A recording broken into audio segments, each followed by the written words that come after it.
Hi, all. Kinsey Schofield here with my friend Scott Rouse, the recognized, in my opinion, leading expert in behavior and body language.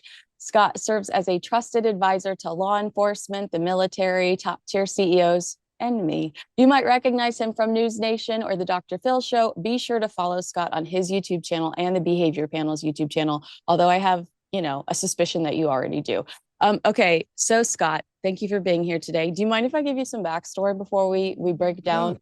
Oh, perfect. So Chrissy Teigen's appearance on Meghan Markle's new series has stirred up some outrage.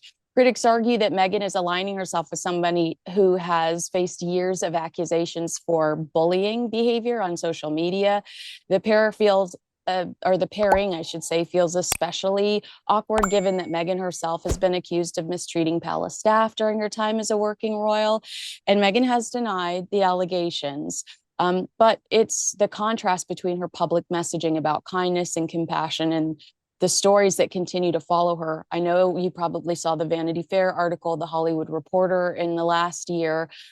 Also, Meghan's involved in that anti-bullying charity, that to protect children online. And you're like, Chrissy literally is accused of bullying a teenager. So now that you have the backstory, does that change anything when you watched the pair? Does it make you feel anything? no, it's what I saw wasn't real. Most of it wasn't real. So it's hard to tell what's actually going on in their real lives. However, I don't, then this is just my opinion. I feel like I'm out here going, here's what I think about And I Megan. love that. I love that for you. But it doesn't look like the past they had together, whatever. Chrissy Teigen acts like it was nothing because when she's cooking, I can't believe I'm talking about this. When she's cooking, she's not even paying attention to her. It's that fake thing where you see somebody at a party and you don't know you remember their name, but only after a couple of seconds. You know what I mean? Yeah. So then that's when you go up and do that big old fake hug and then you get away real quick. So the little hug they didn't last as long as, in my opinion, as it should have for somebody who's supposed to be that tight and hadn't seen anybody in them in 20 years. You go back and you look at each other and you start talking about children and all that. Yeah, so that's interesting because that was one of my questions for you. I kind of have it broken down like through the show, so I might make you repeat this. Okay. Let's start at the top because um, immediately I thought of this question for you because of your history in the entertainment industry. Shaker groove thing as Meghan Markle is making sourdough. How important is music and placement in branding? Are these old fun hits a conscious effort to make Meghan likable as she's, making that sourdough? Like the music that doesn't seem to fit is rocking, and it all feels very intentional to me. It's going back to the demographic in her age group because that was popular, I'm sure, when she was, when she was in college or in high school or something. So she's apparently they've found out who their demographic is, and that's who you aim for. You Uh, want to put, you want something great to be going on for, but groove thing when you're making bread. Eh, it was like she did recently joke that she loved like geriatric music, and I was like, okay, but it all felt like to me she's pulling out songs that we love. We just love. We all love. Like you're probably going to hear it at a wedding. You might hear it at a grocery store, and that's because she wants us to like her because we like that song. Yeah, you do that. That's what music, one of the things music does is it connects people. When you have a situation where there's a lot of people watching, you want everybody to like what's happening because as humans, when it goes back to when if humans were cave people, when you've got that one thing, one guy's just banging one thing over and over, you know what's going to happen next. There's going to be another bang right there. So that connects people. People start watching and they can do it along with that person, with that caveman, let's say, or whatever you want to call him back then. And then from there, it just progresses and becomes after so much time, it becomes music, and we all know what's going to happen next. So we all move together psychologically as music is playing because of the rhythm, and rhythmically we all follow that, and it makes us one, as they say in music business. Ah, that's interesting. I like that background. All right. So, one thing I think is strange about the show is Meghan, there's so much prep that goes into Meghan's guest coming over, and Meghan is alone as she's creating, whether it's rose water or sourdough bread. And then we're just supposed to watch her guest eat it. But what I catch in these moments is Meghan telling herself it's so good as she takes a bite of the food she just created. She never hesitates to pat herself on the back. Is she genuine when she celebrates herself, or is she trying to sell us something? I mean, I do wonder, is she her biggest cheerleader? Is this something she's had to do? Hollywood is a city full of rejection. Maybe she has been like, I'm just going to tell myself I'm great every day. But as a viewer, it felt so strange. You're seeing a clinical narcissist, one of the highest forms of narcissism, and they don't like themselves. They despise themselves. That's what it's a long story with that personality type, but those that are watching that know what that is will get it. They despise themselves, but they want everyone to think they're wonderful. They don't really think they are wonderful or great or fantastic or good at what they do. So they have to tell themselves that they're reassuring themselves that that's probably number two. Number one, if nobody's talking on screen, if it's just that one person doing that, it makes it less exciting. So you have to take into consideration what's happening from a visual and TV level, from the audio video perspective of it to keep it interesting for the viewer. So there's that going on. So they may have said, say something, say how wonderful there's. I doubt that, but that happens all the time. So she's probably just reassuring herself that everything is fine and it's good, even though she knows you'll never know what it could be, tastes like bananas and you'd never know it, or dirt or something.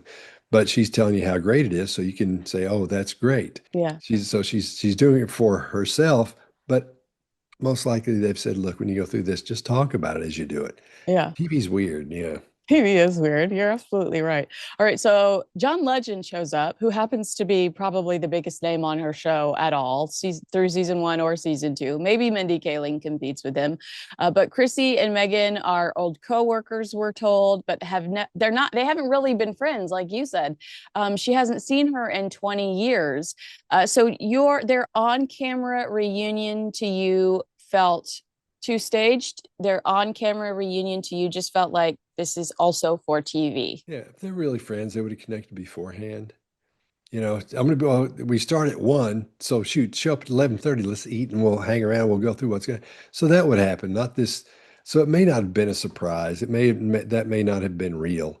Mm. It's one of those things where it's like, again, it's TV. In the body language world, there was a show called Lie to Me, and Yeah. everybody that watched it was like, I'm going to be into body language. I'm learn all about it and stuff. Come to find out, I talked to Paul Ekman, the guy who was that show was based on, and it's a show about a guy who works for the government, and he understands body language and human behavior, and he can pretty much tell what somebody's going to do or what somebody's done in a specific situation. And some like on, I think came on either Tuesdays or Sundays, and all the cops would come over to my house when we would watch the show and just howl at how funny it was, because you can't do some of the things this guy was doing. Yeah. And supposedly Paul Ekman was in there saying, here's what you do. So I finally found Paul Ekman's number and I called him. Yeah. And I said, hey, listen, me and my buddies, we're watching this show and watching your show. And there's things you talk about in your books that are going on in this show that aren't happening the way you say they should in the books. What's up with that? You're supposed to be the guy he said, I go there and I sit on, I've been there on the set, and they said, here's what we're going to do. Does this work? And I'll say, no, that's not what it's about. Here's what you need to change that. And they won't change anything. And then that's what happens. He said, so it's TV.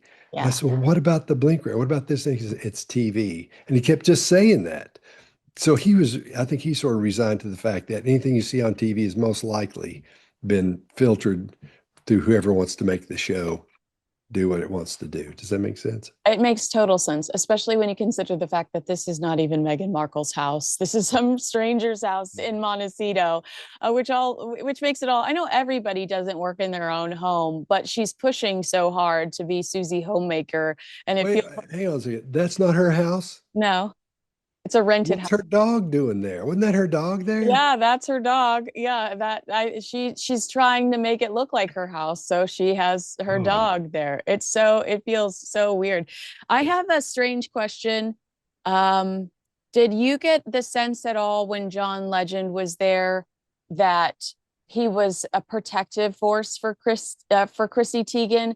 Because to me, this was such a bad PR move to have two people accused of bullying sitting next to each other on camera. obviously it's going to have people bring up the past and bring up accusations. And I wondered if John's presence there was one of protection, because Meghan even says, "Oh, I would have told H. I would have had H over here if I knew you were coming." And it's like you said, this all could be highly scripted and everything. But I wondered if Chrissy might be savvy enough to realize that she was going to get some pushback from this appearance. As much as I'd love to dive into that and go, here's what I think she said. I think it was more about him being on Netflix. Ah. That's why that was the feeling I That's got. the entertainment entrepreneur in you talking. That's very Yeah, clever. That's a good call. It was an opportunity for him too. I mean, that was a yeah, PR opportunity for him too. exactly. And he didn't do anything really, but sit back there and she hollers at him once, and John, whatever. And that was about it. But it was his chance to come on, see what he was wearing. He was ready for that. He knew that was going to happen. So that's just part of I'm going to be on Netflix too. So we'll have Chrissy come on and we'll have John come on. And it'll be and they'll show up together and Megan's like, oh yeah, it'd be great. It's all about the TV thing. It's all about the entertainment. I think. Clever, clever. Did you believe it when Chrissy was talking about how she adopts all of these dogs? Because like dogs and 4 kids. I wondered in that moment because Chrissy's like, well, everybody keeps calling me and they need money for this dog, and I just end up taking them all in. I'm a dog hoarder. I love dogs. I know you love animals too. You've got them all over your Instagram feed, whether they're deer or raccoons. Is that a sincere moment for Chrissy, or is she trying to shift the narrative around her bad behavior? Okay, let me ask you this. Do you think someone who would care about have all these empathetic feelings and sympathy for dogs and animals, wouldn't you think they'd know their child's birth date, no matter Oh how my many children gosh. they have? I Yeah. don't know anybody that doesn't know the date their child was born and has had a problem remembering that. Yes. Nobody. Okay, well, I have on here, did she really forget her child's birthday, or is she trying to be cute? You No, believed her when she forgot her child's birthday. that's real. That was concern. Everything body language wise, as far as facial cues go, that because I pay attention to that, that was real. She wasn't kidding about that. And Oh, that's when I was like, what's going on? That's what made me go, what are we dealing with here? Somebody who can't remember has it tattooed on him as well yeah. and can't remember the date. I don't that sort of bothered me. That Yeah. that didn't yeah, that wasn't I don't know anybody that's like that. Has to yell for her husband in the other room that's not mic'd, when was our child born? Yeah, maybe John Legend is her like one half of her brain that she really needs. And that's why he shows up on the Meghan Markle set. Let's see. Is it odd to you that these women are like folding their sourdough with their big wedding rings on? I mean, I don't watch a lot of food shows, but to me, it felt shallow. It felt like it's so important to them that people know that they have these big, gorgeous rings, these expensive rings from these men who truly elevated both of them professionally in their marriages. I thought so strange. You're fondling food. Take off your jewelry. But okay, let's go back to TV and Netflix though. That's what they're wearing to show. People wear things to show who they are and what they are. Like, well, I'm here, I wear this and a white shirt under it. If I do the news, then I'll wear a button down under it because it looks more professional and more whatever. But here, I still get the professional look, but it's me and you, so we're sort of hanging and talking, but I don't want to look like a yutz on your show. So I wear that. People wear the things they want other people to see because it represents them. All these things back here, a book press, the little YouTube things for all the channels that I'm involved with, or, the course we do. All these things matter. That's why you can see all that. And that's why I wear a wedding ring so you can say I'm married. And they want you to see not just that they're married, they want you to see how well they're doing from the size of the ring, and Mm, you could sit on those things at the game instead of taking those little fake chairs. They're so big, but they want you to see those, and that's understandable. I get it because it's showtime, yeah. and they're out there, they're in the show, they're on Netflix. Yeah. So that makes sense. They would keep them on, although you wouldn't, I wouldn't. Because what if you hear those stories where they lost a ring when they were cooking and those things? I mean, I've heard 2 or 3 people tell me that Yeah. over COVID when everybody's making sourdough. It was like they lost their rings in there because Yeah. you don't feel it coming off, apparently. Oh But my yes, I gosh. think that's part of it, just part of the show. Yeah. I, well, it, this next question kind of goes into that. There's a brief deal or no deal discussion. These two were both briefcase girls on the Howie Mandel game show, where their role was to look absolutely gorgeous. And there was one funny story that came out of it. I liked when Chrissy Teigen talked about how they had to just drop eyelashes in a bag, and she wondered if they were just going to reapply them the next day, and like how truly sanitary that was. But they say, I think maybe it's Meghan that says, how far we've come. And to my point about their rings, like these women both married men that were more successful or more well known than they were, and it elevated their own brands. I would not know who Chrissy Teigen was if it weren't for John Legend. I wouldn't know who Meghan Markle was if it weren't for Prince Harry. Like, do they believe that when they're like, look at how far we've come? Or is that an accomplishment to them that they secured these men? Because it feels like they're coming from a professional, the way that they're talking about it. I think they want us to believe they're coming from a professional place when they mention it. But the reality is, like, you married well. Look where it's dropped in. Look where it's dropped in and how it's presented.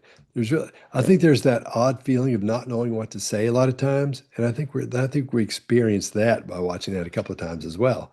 That's why the questions are kind of odd. The answers are kind of, they're the platitudes of that.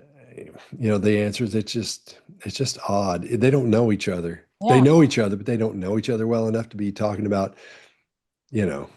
I don't know. That kind of stuff makes me feel weird when I see it when it's presented like that. Yeah. It's Like odd. they're reminiscing about the good old days, and you're like, girl, you do not know, you don't even call each other on your birthdays. Like this all feels very orchestrated.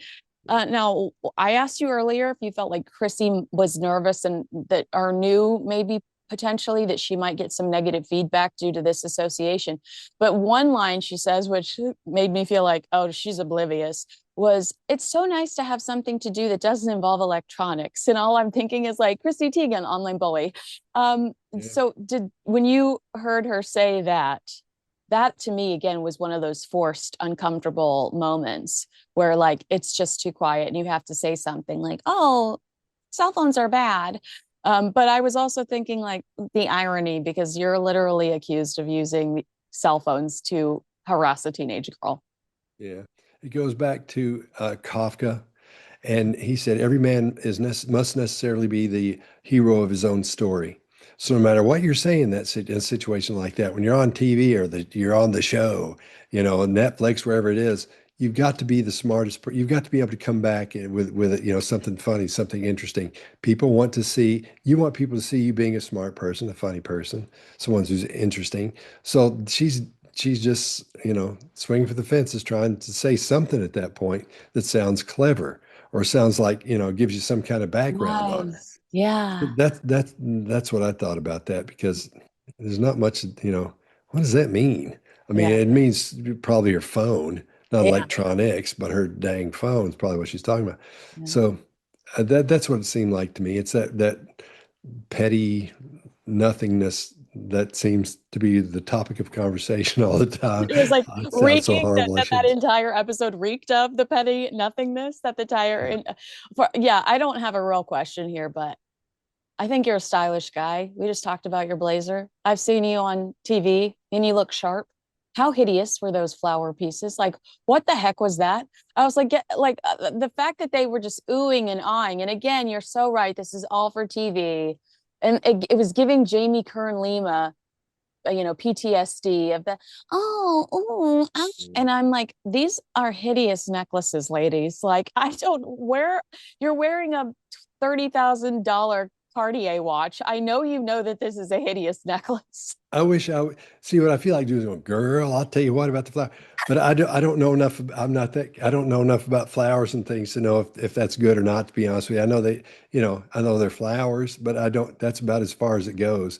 And as much as I like to sit around, like every man must be the hero of his own story, I'd love to say, well, when you're talking about a flower arrangement like that, here's what it tells me psychologically. I got nothing on that. You got nothing. You got nothing. Yeah, I really didn't have a question either. I just have in my notes, flower project, hideous. Oh, Get a real job. Send it okay. to you. All right. So we just spoke about Megan's communication, or not really, yeah, the awkward communication throughout the entire show. And you just get the sense that these are two strangers. There is a one story at the very end where um, Chrissy Teigen, they're working with these flower tools, and you need UV light to solidify the liquid inside of them. And Chrissy's like, I used to work at a UV shop, and I would walk out and I'd be like, hey guys, come make a t-shirt that changes colors. And it's like, okay, like who cares? But then Meghan is inserts herself and is like, yeah, I used to, when I was in a sorority, used to stand outside and be like, welcome guys, welcome to Kappa Gamma. Like, and that story in no way, shape, or form is related to Chrissy Teigen's story. Like Chrissy Teigen's story is kind of related because they're using a UV light. And Meghan Markle, it's like, to me, her communication skills are so strange, but she never misses an opportunity to try to bring it back to herself. Do you ever catch that when you're watching her communicating with other people or listening to her podcast? That's what I don't listen to her podcast, but that's what narcissists do. It's all about them, no matter what you're talking about. Because I know somebody like this. A friend, buddy of mine is getting divorced from one of these, and everything comes back to her, no matter what it was. She'd be able to say something to bring it back to her, and that's one of the situations where her children would say, "It's always about you, isn't it, Mom?" No matter what you're talking about, you say, "I made this in school. Here's what happened. Well, when I was your age, here's what happened to me." And it's like, no, I'm telling you, I made good grade. Everything comes back to the narcissist, the clinical narcissist, because everything has to be about them. They want the world to be like, to be into them, and they want to be the center of the universe. So they try to make themselves the center of the universe. That's such a good point. I've had other people say to me, like, those poor children when they're teenagers, Archie and Lily. I can't, yeah, we'll hear stories because there are no secrets when it comes to the royal family. Talk to When she, Dr. G about that. okay, yeah. Yeah, he's great at that kind of thing. Oh, I would love that conversation. I will absolutely do that. When Meghan presents the rose water that she's made by herself for Chrissy, she presents it to Chrissy and it's almost childlike. She's like, I made you something. And she almost appears, and I know it's not because I don't think it's sincere, but there's like a shyness, a childlike quality. Do you remember that moment? And did you have a reaction to that? That kind of thing really gets on my last nerve because she's trying to show how sweet and like, just I've gotten you something, it's just ugh, it just crawls all the way. So those kind of things, it's not that I didn't see it, but I think my brain just blocks it out because the intake on that just goes, no, we're not doing that. I Yeah. think that's what happens because I remember that happening, but at the same time, I think I was repulsed. Yeah. So my brain was like, yeah, we're not doing that. So that happens at work. If you see something, or I work, if you see something that's really bad, your brain sort of turns that part of it off a lot of times. Yeah. And so in a situation like this, I think it does a small version of that. You see, something like that starts coming in, it goes, nah, no, no, I'm not buying it. I'm not buying what she's selling. Oh, yeah. and you think that her objective there is just to be like, look at how sweet I'm presenting how sweet I am. Look, I have gifts, homemade gifts. It's not even giving her the gift, it's the event of giving her the gift too, that creates. All Look right. at this, I'm all sweet and all that, and here's you a gift too. Yeah. So attaching that feeling to the gift, as it becomes a tiny event to give them the gift. I've already mentioned this on my channel before, but I'd like to ask you this question from an entertainment perspective and a content creation perspective. Um, we're going to go into the Bloomberg interview now. And I feel like if I were Netflix, and I felt this way during Oprah Winfrey, I felt like if I were Spotify or Netflix, I would be very pissed off about the Oprah Winfrey sit down because Spotify and Netflix paid a significant amount of money because they wanted that story. They wanted those sensational headlines. They wanted those views. They wanted all of those eyeballs. And Harry and Meghan went to Oprah because Meghan wanted a platform and she knew that Oprah wasn't going to challenge her version of events. It was a safe space. And I think that they were really vengeful and fed up. And you've done a lot of great research and analyzing of that specific interview. But when it came to Bloomberg, I thought for Netflix, I would be upset because you've watched some of With Love Megan season 2. You watched the Bloomberg interview. To me, the Bloomberg interview felt more personal. And if I were Netflix, I'd go, why are you creating this competing content on the day that your show comes out when numbers are important? Her highest numbers will be within the first few days of its release. Mhm. From an entertainment perspective, do you think she thinks that way? And don't let me forget to ask you this question because I forgot to write it down, but I thought about it as I was lying in bed after the summer I turned pretty last night. Do you think she's media trained? I think she's got an idea of what it is, and there are people that tell her what's happening and have suggestions for her. But then again, you have that personality type that knows everything. Well, here's what we're going to do. Then we'll do. Here's the information they say. Here's how you do this. I would suggest doing this, this, and this. And then she goes, okay, well, here's what we're going to do. And maybe she built the plan out herself. I don't know because it doesn't seem like, even though she talks about being hands-on for a lot of things, doesn't seem like a lot of hands-on. Doesn't execute like that from my point of view, from my perspective. So I just don't think there's, maybe nobody cares. Maybe she doesn't have anybody in there. I don't know. But it's not the move to make. It's not the move to make. And maybe it was something where, you've heard about that little tiff with Netflix and Meghan where they're not being paid as much and some other things are happening. So that could be it as well. She'd be like, well, if you're going to do that, I'm going to do this. I absolutely thought that. That is exactly what I thought.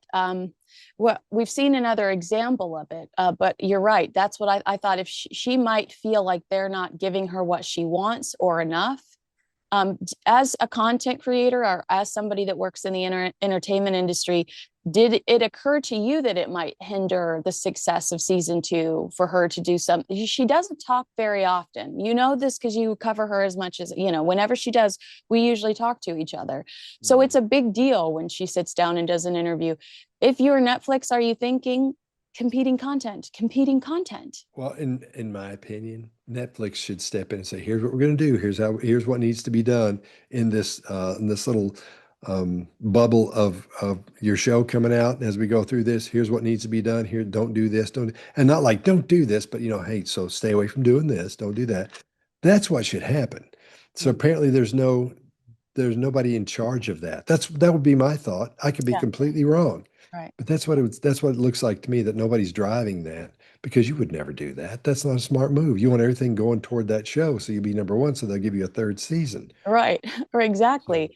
I agree with you, and I think it's interesting that our minds both went there. That perhaps it was an act of rebellion disguised as promotion for with Love Meghan, because it was really such a puff piece about what a brilliant girl boss she is. She talks in the interview about pantyhose, and we'll get into more of the pantyhose thing. But in another interview for The Cut years ago, she talked about how she never signed a non-disclosure agreement that's immediately translated into a threat to the British royal family. Oh, I found an old journal at Frogmore Cottage, immediately translates into a threat towards the royal family.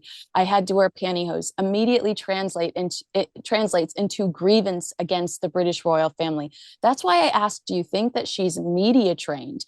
Because does she ever think of the consequences of what she says, or how it might be interpreted in a way that negatively affects her? I hate to go all redneck on you, but that's I love it. conniving. That's all connive. That's what those little whats do when they want to get back at you or they want to do something. So that doesn't sound. Nobody would train you to do that. Nobody. I mean, after training, you would never say, "Oh, geez, I should do that." Nope, you wouldn't, because you would understand the consequences of that. That's why everything is starting to turn on her. We think everybody's against her. Not everybody is, Yeah. but there's going to be a point where nobody's going to care. And I think it's headed that way. Yes. And I think it's because of things like that. Because after a while, you look at that history of that person's behavior and you go, you know what? That person isn't a good person. They've done all these things. That's not right. Something's not right here. So I think that might be what that's about. I don't, if she had any kind of training or suggestions or anything, she's not using any of that. So I wouldn't think she would. If she wants to try to make herself look the best she possibly can, she would use information that people who are above her would say, here's how we do it, here's what's going on. Then she would adapt that. So it doesn't seem like she's adapting anything like that makes sense when it comes to her approach. Conniving. What a great way to describe that. You mentioned that we might look at her past, her history, and kind of get the memo that we don't think she's very kind. Well, she says in the Bloomberg interview that she understands that her critics are just making a buck off of her. And like, if that's the way that they have to make a living, that's something that they have to live with. Does it not occur to her? I mean, does she believe herself when she says that? But does it not occur to her that for 4 solid years, the Martha Stewart pivot is a new one. For 4 solid years, every everything that, whether it was toilet paper in the 16 bathroom mansion in Montecito, or seeds for the garden, or copious amounts of whatever for the Instagram carousel, Meghan made her money by criticizing the British royal family between Spare, which was a massive success for Prince Harry, and the original Harry and Meghan Netflix docu-series, the only commercial success. Harry and Meghan made a significant amount of money criticizing Harry's family. Is she completely oblivious to that? I don't think so. I mean, I don't think it's getting to be where I don't think anybody's going to care. No, I never really gave a hoot in the first place. It was more of a show for me. I think for most people like me, it's like you look at that and go, oh gosh, that's horrible. Let's watch that, see what's going on with that. It's like a Brain car wreck. brain wreck. Yeah. Yeah, everybody always goes, oh, it's those people that slow down by car wrecks. That we're seeing a car wreck and you're slowing down and I'm slowing down. All these people slowing down just to watch it. So I don't know. I can, that whole thing I can't figure out the headspace in that because it makes no sense to me at all. Yeah. Not even a little bit. Okay, this is, I think, maybe my last question about Bloomberg, unless you say something brilliant that sends me in a different direction. But in a story meant to remind us of how suffocating being a very brief member of the royal family was, Meghan tells the host, "I hadn't seen pantyhose since movies in the 80s when they came in the little egg. That felt a bit inauthentic." And she's talking about, how hard it is to balance being a duchess and a girl boss and just a girl. But I know that's a lie. I've covered the British royal for several years now. Meghan was kind of infamous for refusing to wear pantyhose. There are articles written about it, that go back to 2018, how Meghan's not wearing pantyhose, she's not wearing tights. Um, I thought it was odd that she recently interviewed Sarah Blakely, who owns Spanx, the founder of Spanx, which is also a pantyhose slash shapewear company. That Emma girl that she just did an interview with is one of the contributors to Skims, also a shapewear pantyhose company. It's like, I know that this is a lie. Could you sense it when you watched her say that it was a lie? It was part of if you'll look at the setups she uses when she's going to start talking um, about something that isn't true. I'm not saying it's a lie. I'm just I because am. sometimes I'm sure sometimes she probably did wear them if but I just saw that setup she does. Like yeah. So she does this little setup and a protocol she follows before she starts lying, and everything led up to that. She sets it up. It's like a baseball. When someone has a baseball, they're gonna hit themselves. They throw it up, they come back and they hit it. That's what it looks like to me, the setup for that. So I don't think her gestures get really big. She puts her hand on her head, all those things. That's if I hadn't heard what she was saying, I still would have said that might be something deceptive there because she's doing all the things she does when she leads up to that. I don't think she's aware of that.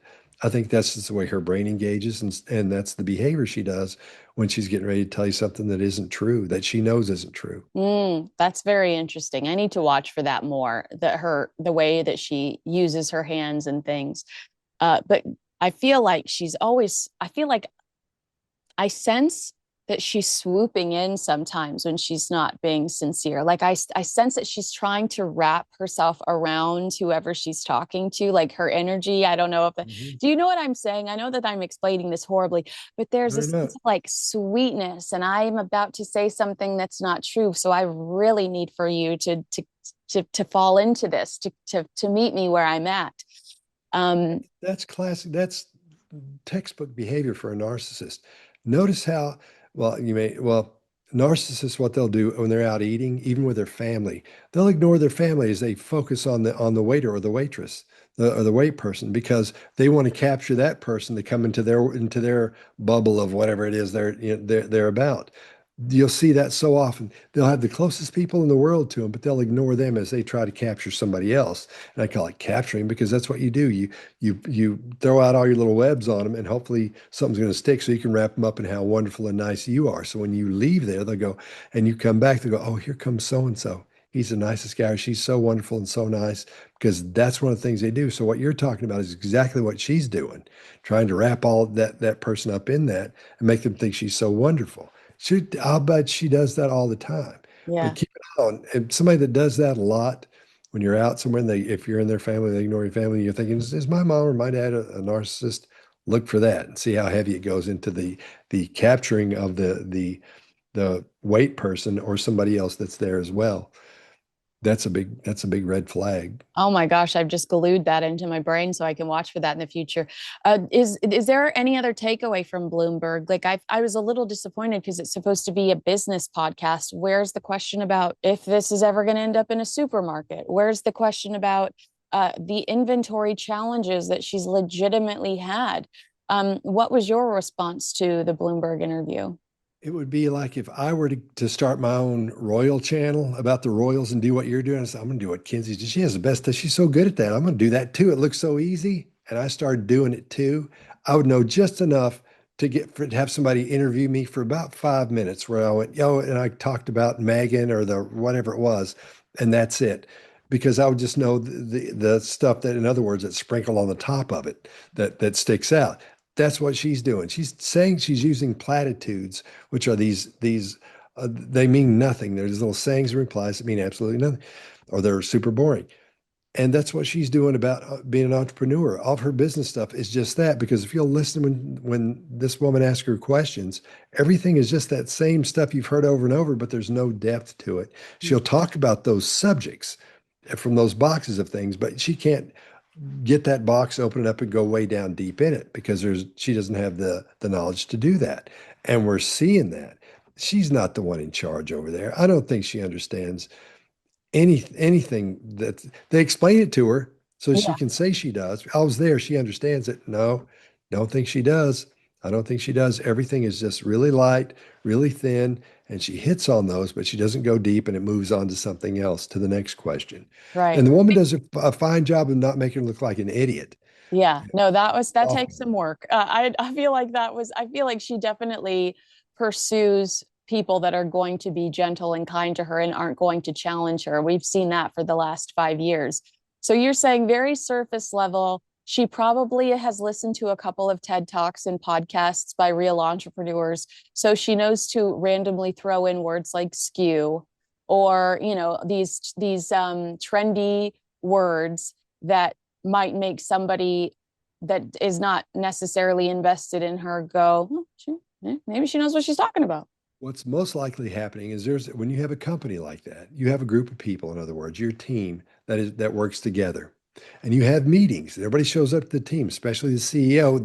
That's the one that organizes and says, here's what we're doing. That's the one in charge. Now, she shows up to those meetings. I wouldn't think of all of them, all the meetings, but when they're telling her, here's what's happening with your company, this, they cover those things you're talking about. They cover those big things. So that's where she gets those subjects to talk about and cover, but she doesn't know any of the details of it.